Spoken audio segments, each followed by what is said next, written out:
तर संतोष देशमुख हत्या प्रकरणामध्ये आता काही गंभीर आणि नवे आरोप समोर येत आहेत। संतोष देशमुख हत्या प्रकरणामध्ये ज्या प्रकरणात चौकशी झाली त्या महिलेची कळंब शहरामध्ये हत्या झाल्याचा आरोप सामाजिक कार्यकर्त्या अंजली दमानिया यांनी केलाय।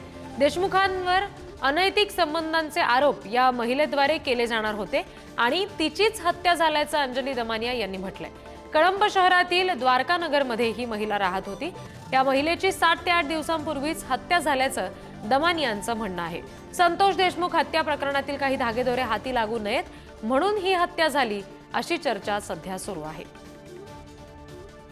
आज जेव्हा मी त्यांच्याशी बोलले तेव्हा त्यांनी कन्फर्म केलंय की अशी एक महिला तिथे आढळली होती। तिच्या घरात म्हणजे घराला बाहेरून कुलूप होतं आणि आत तिचा मृतदेह होता आणि डोक्यात म्हणजे बोलताना सुद्धा कसं तरी वाटतं की हातोडा घालून तिला मारण्यात आलं होतं। आणि तो जो माणूस, ती 2 माणसं होती, त्याचे आता व्हिडिओ ऑडिओ देखील त्यांच्याकडे पोचलेले आहेत।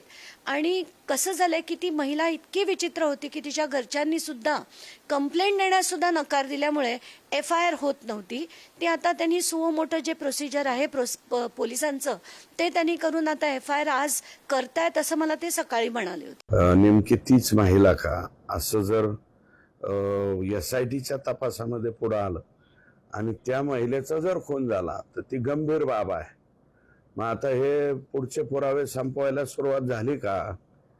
आता याच्यामध्ये आम्हाला संतोष देशमुखच्या खुनाच्या बाबतीमध्ये फार दिव्य आहे, मी ते कबूल करतो की ही केस आम्हाला शेवटपर्यंत लढवायची आहे, शेवटपर्यंत तडीच न्यायची आहे।